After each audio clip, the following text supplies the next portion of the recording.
What is up, guys? Kind of a early morning start that went later.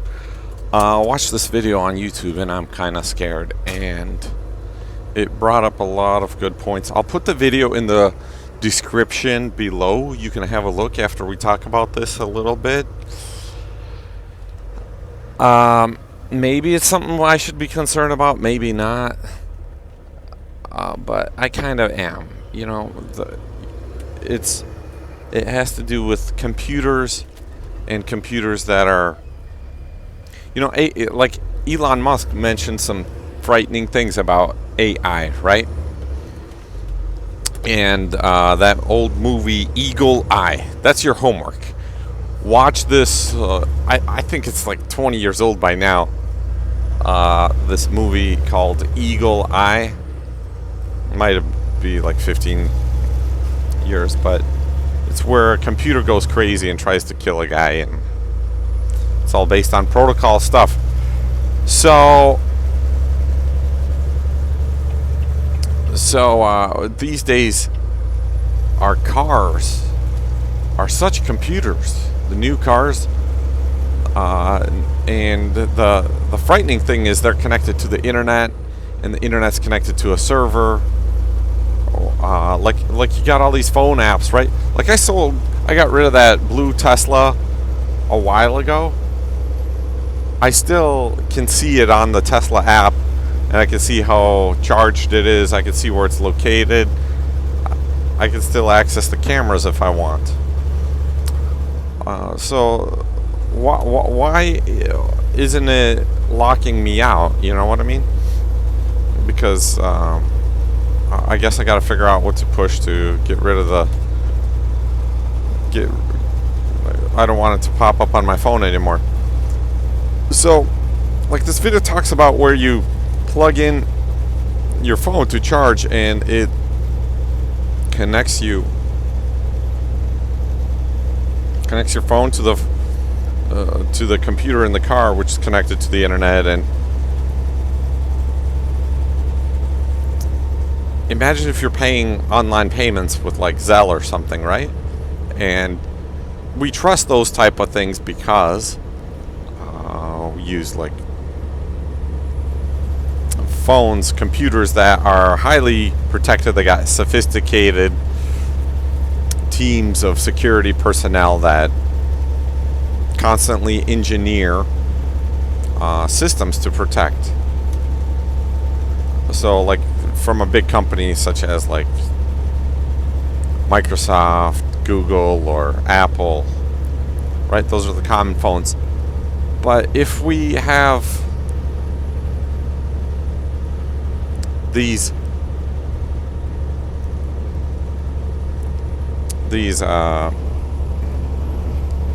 computers in the cars where they're always connected to the internet, and they're designed by security personnel, engineers that think it's okay to put plastic parts where for 100 years were metal parts, like on valve covers or whatever, water pump elbows, or thermostat housing, stuff like that, that you'd expect to be metal or aluminum, real nice, strong, lifelong equipment, and they reduce it to biodegradable plastic.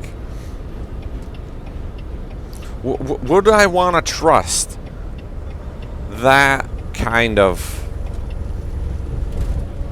neglect or skimping out or misengineering? Would I want to trust my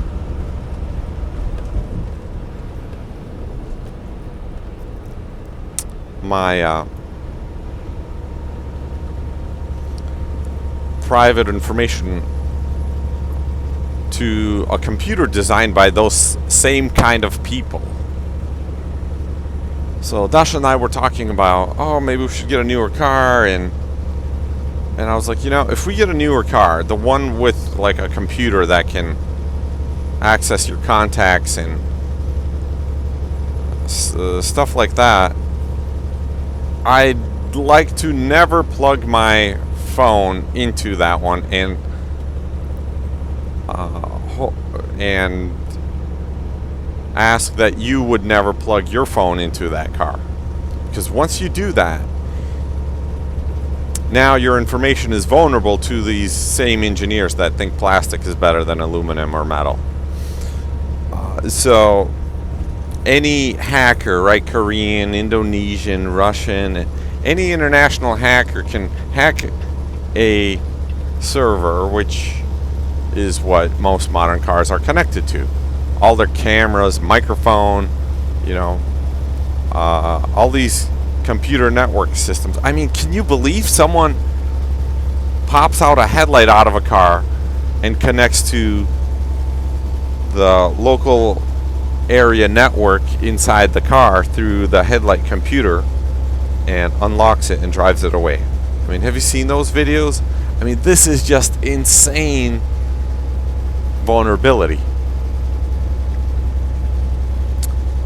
So Dasha and I were talking, and she's like, yeah, I just want something nice. And I was like, honey, do you want a new refrigerator too? One of those that keeps track of, it scans all the items and tells you when the milk is fresh and when it's not, and sends it to you, and some hacker can see what we're eating. And like, I'm not sure I want my refrigerator to be connected to my phone and to know what kind of YouTube videos I upload. You know what I mean? Like, I'm not sure I want my Corvette, which knows the weight of my wife, right? The Corvette, it has seats like many modern cars. It knows the weight of the occupant in the seat or whatever you have in the seat. And from that, there's a calculation on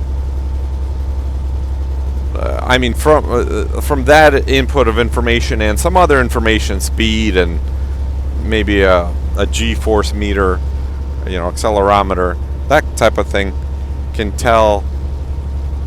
help calculate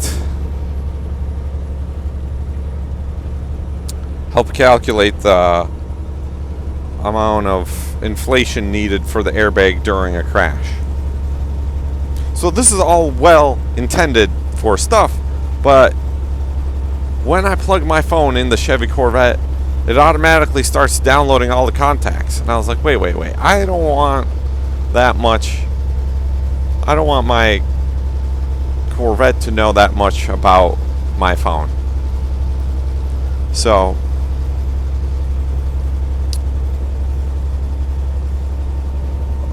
I wonder if the Corvette knows the weight of my wife when she sits in it. Can a hacker figure that out too? Can that information be accessed through some online server, which the Corvette and many new cars are constantly connected to? I think that's nobody's business. I mean, my wife doesn't even like to talk to me about her weight. And here, for us to have it accessible to the internet to any hacker through the internet, I'm not sure I want a car spying on me. So, and many other things. Let me know. Am I going too far with these thoughts? I just... Or should I be taking, and should we be taking precautions that can protect us somehow in the future of problems that we may not even be aware of at this point in time? I mean, I love to pay with checkbook because I know some international hacker is not going to rip apart the envelope and steal the check because he's on the internet and the check is in the post office, which is thousands of miles away from him. So these are the thoughts of today. What do you all think? Should I be taking serious precautions? Am I a little bit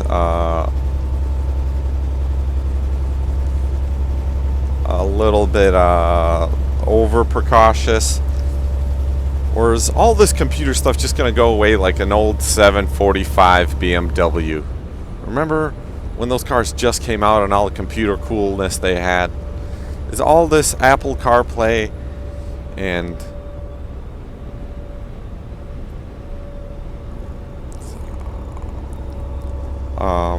automatic driver settings and contacts and automatically lift the car up when it enters your driveway because the Corvette knows you're about to approach? Is all this stuff going to go away? I think it will. Just like the old 745 BMW. I mean, how often do you see those on the road anymore? Remember, that was the most technologically advanced car just a few short years ago, 20 years ago. Now it's all dated. What's going to happen in 10, 20 years with all these